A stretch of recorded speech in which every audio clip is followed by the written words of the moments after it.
Hello everyone, this is Prabhat Gupta. Today we will discuss a very important topic that is related to the chapter number 2, units and measurement. And the topic is dimensional analysis method and its applications. So applications of dimensions, there are three applications of dimensions. First is to check the correctness of a given relation. अगर आपको कोई एक relation दे रखा है, एक formula दे रखा है, तो हम उसकी करेक्टनेस चेक कर सकते हैं. This is also called dimensional consistency.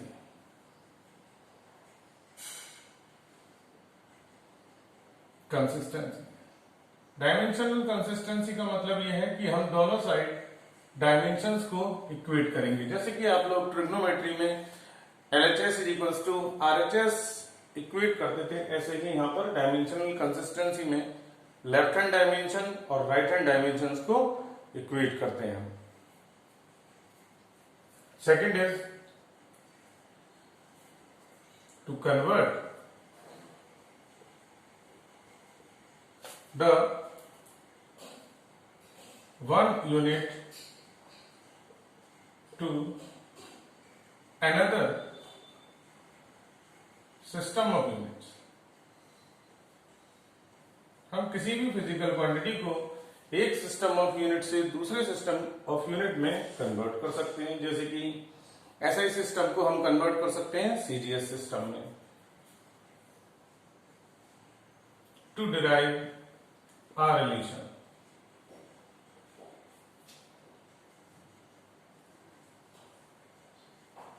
to derive a relationship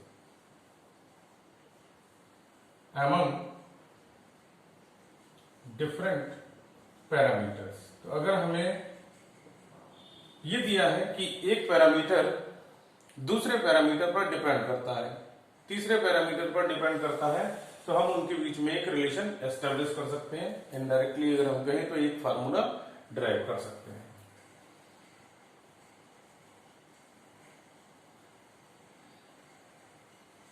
तो ये एप्लीकेशन है. इसके अलावा कुछ डिमेरिट्स भी हैं. तो first of all we are discussing first application to check the correctness of a given relation. तो मान लीजिए हमारे पास कोई भी एक रिलेशन दे रखा है. फर्स्ट एप्लीकेशन की बात चल रही है. फॉर एग्जाम्पल अगर हम एक फार्मूला ड्राइव करना चाहते हैं, F is equals to mv square upon r. This is the formula for centripetal force. ये सेंट्रीपिटल फोर्स का फार्मूला होता है जब भी कोई ऑब्जेक्ट सर्कुलर पाथ में ट्रेवल करता है तो इस पर सेंटर की तरफ हमेशा एक फोर्स लगता है. That is centripetal force and it's formula is given by mv square over r. v is the velocity, r is the radius. v is the velocity, r is the radius. तो ये इस centripetal force का formula होता है और हमें ये proof करना है कि ये डायमेंशनली करेक्ट है, ये सही है या नहीं है. देखिए किसी भी फार्मूले को ड्राइव करने के बाद हम ये तो कह सकते हैं कि ये डायमेंशनली करेक्ट है, बट ये नहीं कह सकते ये थ्योरेटिकली भी करेक्ट है. कुछ ऐसे रिलेशंस भी मैं आज आपको प्रूव करके दिखाऊंगा. तो चलिए भाई, फर्स्ट देखिए यहां पर मैंने आपको बताया था कि हम पहले वही मेथड ऑप्ट करेंगे जो कि आप लोग क्लास 10th में LHS is equals to RHS को डिफाइन करने के लिए करा करते थे. तो LHD इज इक्वल्स टू कितना हो गया, फोर्स. फोर्स की डायमेंशन आप लोग जानते हो, mass into acceleration, mLT minus 2. Okay, इसके बाद आपका RHD ये निकाला जा सकता है. RHD यानी कि राइट हैंड साइड आपका तीन तरह के पैरामीटर्स, मास, स्पीड और वेलोसिटी और यहाँ पर रेडियस से दिया जा रहा है. तो हमें तीनों की डायमेंशन लगानी पड़ेंगी. तो मास की डायमेंशन m, स्पीड और वेलोसिटी की डायमेंशन LT माइनस 1 का होल स्क्वायर. रेडियस इसकी यूनिट होती है मीटर, तो डायमेंशन होगी. अगर हम इसको सिंप्लीफाई करते हैं तो देखिए क्या निकल के आता है हमारा, MLT-2. देखिए इसका स्क्वायर करेंगे ml स्क्वायर t की पावर -2, एक l कैंसिल हो जाएगा, द रिमेनिंग इज mlt -2। यहां से एक चीज निकल के आती है क्या कि आपके पास LHD is equals to RHD हो गया। अगर हमारे पास लेफ्ट हैंड की डायमेंशंस और right hand dimensions consistently prove हो जाती हैं तो हम कहते हैं गिवन रिलेशन इज कंसिस्टेंट, है ना। Given relation is dimensionally consistent और करेक्ट। तो एक दूसरा एग्जाम्पल मैं बता रहा था जिसमें कि ऐसा नहीं भी हो सकता है। तो देखिए एक एग्जाम्पल लेते हैं, s is equals to ut plus at square. We have to check the correctness of this formula. तो चलिए हम डायमेंशनली करेक्टनेस चेक कर सकते हैं। देखिए बेटा, ये इसका फर्स्ट पार्ट, ये इसका सेकंड पार्ट, ये राइट हैंड साइड का है, जबकि लेफ्ट हैंड साइड पर आपके पास केवल एक ही पार्ट है। तो चलिए वही मेथड है हमारा प्रूफ करने का, LHD डिस्टेंस ट्रेवल्ड, तो क्या यूनिट होगी, मीटर, डायमेंशन होगी L, सही। RHD के पास हमारे पास दो पार्ट हैं। RHD का first part U into T, U की डायमेंशन स्पीड, LT -1 टाइम की T, इन दोनों को मल्टीप्लाई किया, we again get T। Okay, RHD second part, RHD second part में क्या है आपके पास, AT square, acceleration LT -2 t square multiply L। Okay, अब हम दोनों side LHD is equals to RHD proof करें, उससे पहले हम एक और कॉन्सेप्ट सीखेंगे, होमोजेनिटी। होमोजेनिटी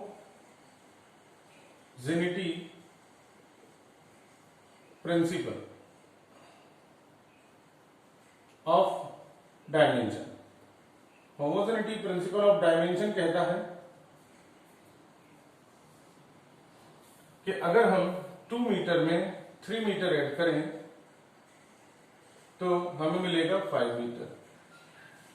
इसका मतलब ये होगा कि सेम यूनिट्स आपस में ऐड हो सकती हैं और उसके बाद जो देगी वो भी सेम ही यूनिट होगी। तो L, इसकी dimension L, so this will give you L। Okay, अगर आपके पास 3 मीटर माइनस 2 मीटर की बात करी जाए तो ये देगा 1 मीटर। तो L minus L is equals to L,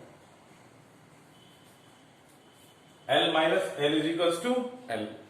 इसी तरह से ये कहलाता है बेटा principle of homogeneity of dimension. क्या कहलाता है कि देखिए आपने एक यूनिट दूसरे यूनिट में ऐड की, फिर फाइनली जो रिजल्ट आया वो भी सेम ही आया, तो इसको हम कहते हैं कि ये होमोजेनिट्स है, मतलब यूनिट्स और डायमेंशन एक जैसी रही। तो देखिए यहां पर इसी का यूज होने जा रहा है।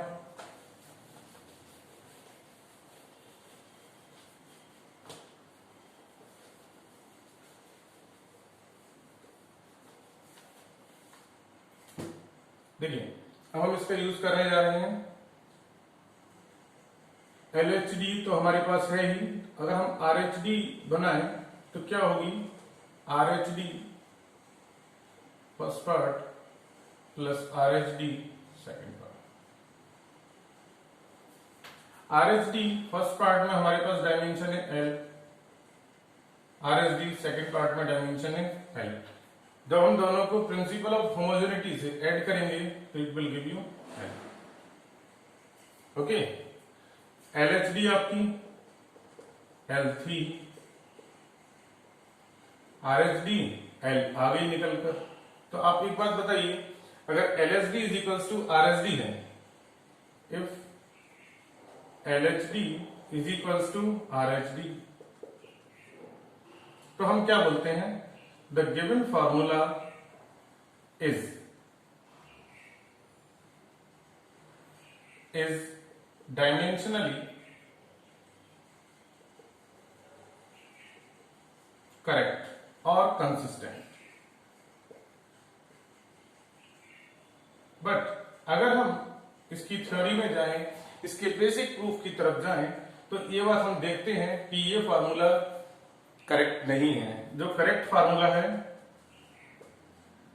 थ्योरेटिकल फार्मूला है, जो आपने प्रूफ किया था क्लास 9th में, S is equals to ut plus half at square. Now, this is the drawback of dimensional analysis method. क्या ड्रॉबैक है कि हम ये नहीं बता सकते कि इसमें कुछ कांस्टेंट, जैसे कि हाफ का मल्टीप्लिकेशन था सेकेंड टर्म में, जो कि हमारी पास डायमेंशनल एनालिसिस मेथड को प्रूव करते समय है तब भी और नहीं है तब भी इसका कोई जिक्र नहीं होता है। तो कांस्टेंट जो आते हैं वो डायमेंशंस में कभी भी अपीयर नहीं होते हैं। तो अब s is equals to ut plus at square हो या s is equals to ut plus half at square हो, दोनों ही केस में हम फार्मूला जब डायमेंशनली प्रूफ करते हैं तो दोनों ही फार्मूले सही आ जाते हैं। बट एक थ्योरेटिकली सही है, दूसरा थ्योरेटिकली सही नहीं है। तो हमें ये चीज देखनी है। This is the drawback of dimension, वो भी हम लोग डिस्कस करेंगे। Now we come to the second applications of dimension. Second application क्या था, चलिए बच्चों ये भी डिस्कस करते हैं। क्या करते हैं हम लोग इसमें, हम करते हैं one system of unit to another system of unit. तो चलिए, हमारे पास बहुत सारे सिस्टम्स तो हैं, SI system, CDS system, MKS system, FPS system. तो हम one system to another system conversion करते ही हैं और हमारे पास एक रिलेशन ऑलरेडी आया था, that is n1u1 is equals to n2u2। क्योंकि फिजिकल क्वांटिटी की वैल्यू सेम रहती है चाहे वो किसी भी यूनिट में हो, आइदर सीडीएस सिस्टम और एसआई सिस्टम, ठीक है, और एफपीएस सिस्टम। किसी भी सिस्टम में लीजिए, टोटल क्वांटिटी यानी कि न्यूमेरिक वैल्यू और उसकी यूनिट का मल्टीप्लिकेशन सेम रहता है। एक एग्जांपल हम लोग डिस्कस कर लेते हैं कभी कभी कि आप चाहे टमाटर को 1 kg में मीजर कीजिए, चाहे टमाटर को ग्राम में मीजर कीजिए या मिलीग्राम में मीजर कीजिए, टमाटर की क्वांटिटी तो उतनी ही रहेगी, वो चेंज नहीं होती है। तो ये फार्मूला हम ऑलरेडी डिस्कस कर चुके हैं, तो अब हम इसकी बात फिर से नहीं करेंगे। तो अब हम बात करते हैं आपसे n1u1 is equals to n2u2। तो देखिए, first unit to second unit में कन्वर्जन करने जा रहे हैं।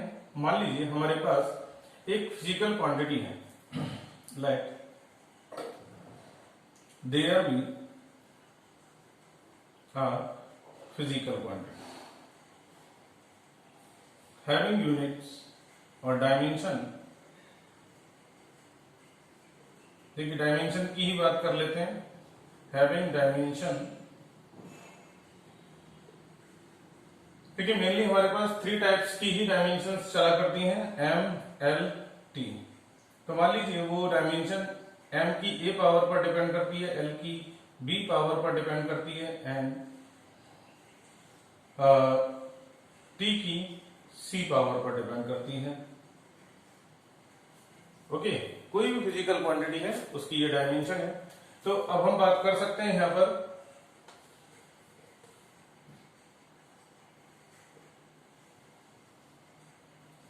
नाउ हमारे पास जो फर्स्ट सिस्टम की डायमेंशन है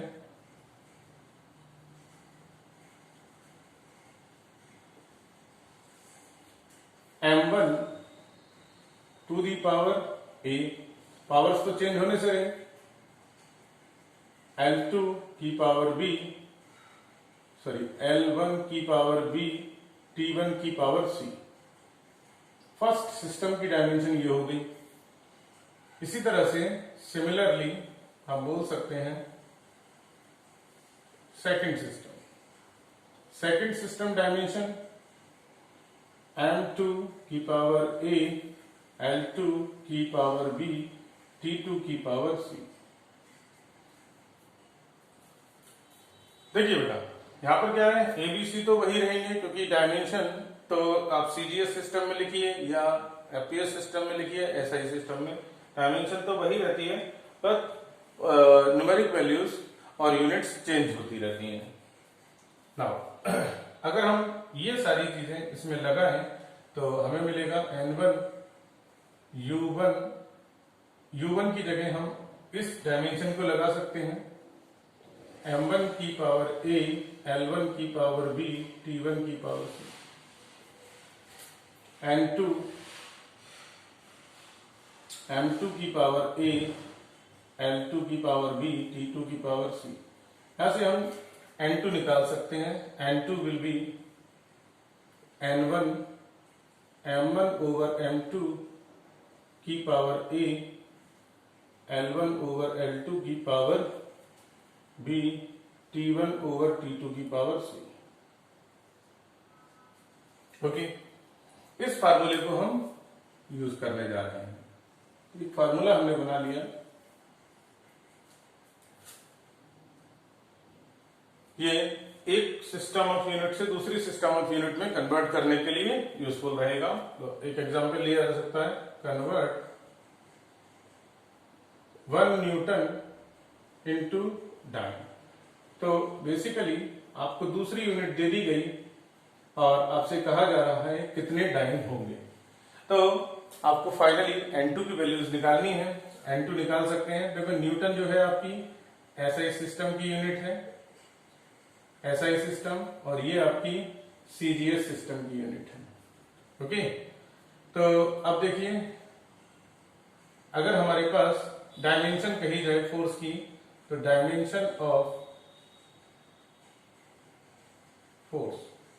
फोर्स की डायमेंशन क्या होगी? MLT -2। This is the dimension of force. Okay, M की पावर 1 बोल सकते हैं, L की पावर 1। तो यहां से हमारे पास A इज इक्वल्स टू आ गया 1, B इज इक्वल्स टू आ गया 1, C इज इक्वल्स टू आ गया -2। नाउ अब हम ये वैल्यूज पुट कर सकते हैं, या फिर हम एक टेबल और बना सकते हैं वैल्यू पुट करने से पहले। SI system, CGS system. SI system के लिए हमारे पास मास की यूनिट होती है किलोग्राम, यहां पर ग्राम, तो यहां पर निकाल सकते हैं 1 किलोग्राम, यहां पर ग्राम होती है। ठीक है, 1 किलोग्राम में 1000 ग्राम है। लेंथ की यूनिट होती है मीटर, तो 1 मीटर 100 सेंटीमीटर की इक्विवेलेंट होती है। सेकेंड, यहां पर भी आपके पास जो यूनिट्स रहेंगी बेटा वो यही रहेंगी। तो सेकंड वाली यूनिट चेंज नहीं हो रही है। तो चलिए देखते हैं, ये फार्मूला अब अप्लाई कर देते हैं। अप्लाई कर देते हैं तो देखिए आपको क्या मिलने जा रहा है। N2 is equals to N1। N1 कितना था? 1। तो ये हो गया। N1 की वैल्यू यहाँ पर 1 है, 1 न्यूटन को ही कन्वर्ट करना है। M1 upon M2, M1 upon M2 की बात करेंगे तो this is M1, this is M2, this is L1, this is T1, this is L2, this is T2। Okay, तो इन फार्मूलों को लगाएंगे तो हमारे पास क्या हो जाएगा? 1000 ग्राम अपॉन ग्राम की पावर 1। ओके, फिर लेंथ के लिए ले सकते हैं 100 सेंटीमीटर टू 1 सेंटीमीटर की पावर 1। टाइम के लिए लेते हैं 1 सेकेंड अपॉन 1 सेकेंड की पावर -2। ओके, इसको सॉल्व करना है अब हमें।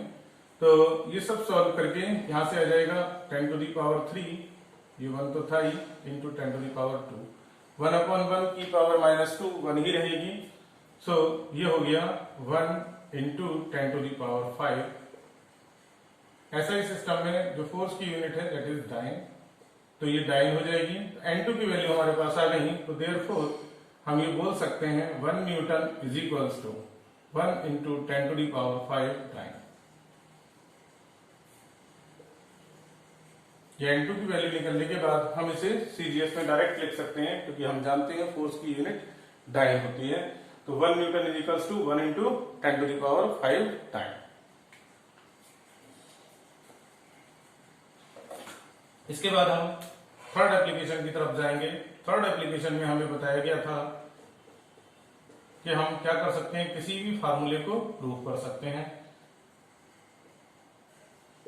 तो एक बहुत ही पॉपुलर फार्मूला है, F force on a body depends on the mass of the object and acceleration produced in it. तो फोर्स जो है हमारा वो डिपेंड कर रहा है मास पर। हो सकता है मास की पावर ए पर डिपेंड करे,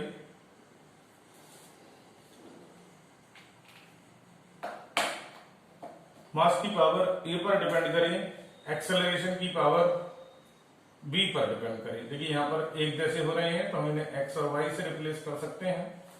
एम की पावर एक्स, ए की पावर वाई। ओके, नाउ अगर हम इस फार्मूले को सिंप्लीफाई करें तो एक कांस्टेंट आ जाएगा एम की पावर एक्स, ए की पावर वाई। नाउ अब अगर हम दोनों साइड डायमेंशंस लिखें तो क्या मिलेगा हमें, M L T minus 2। Constant की कोई डायमेंशन नहीं होगी, लेकिन मास की अपनी डायमेंशन होती है।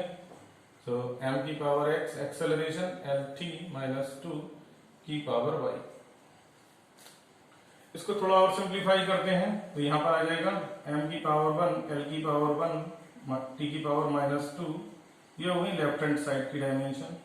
यहां से इसे सॉल्व करेंगे, एम की पावर एक्स, एल की पावर वाई, टी की पावर माइनस 2y। कंपेयर कर सकते हैं हम दोनों साइड पावर्स को,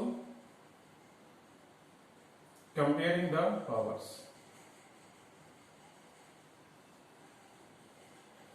बोथ साइड जब कंपेयर करेंगे पावर्स को, we gate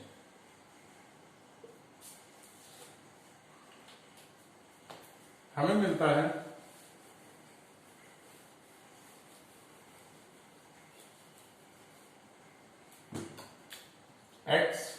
x is equals to 1। Compare करिए, x 1 से रिप्लेस हो गया, y is equals to 1 and minus 2y is equals to minus 2। So again we get y is equals to 1। तो x is equals to 1, y is equals to 1। ठीक है, तो दोनों equation से y इज इक्वल्स टू 1 मिल रहा है, मतलब कंसिस्टेंटली ठीक ही है दोनों साइड से। तो अब हम क्या करते हैं, हमारे पास जो इक्वेशन 1 है तो इसमें ये वैल्यूज पुट कर देते हैं। Put the values of x and y।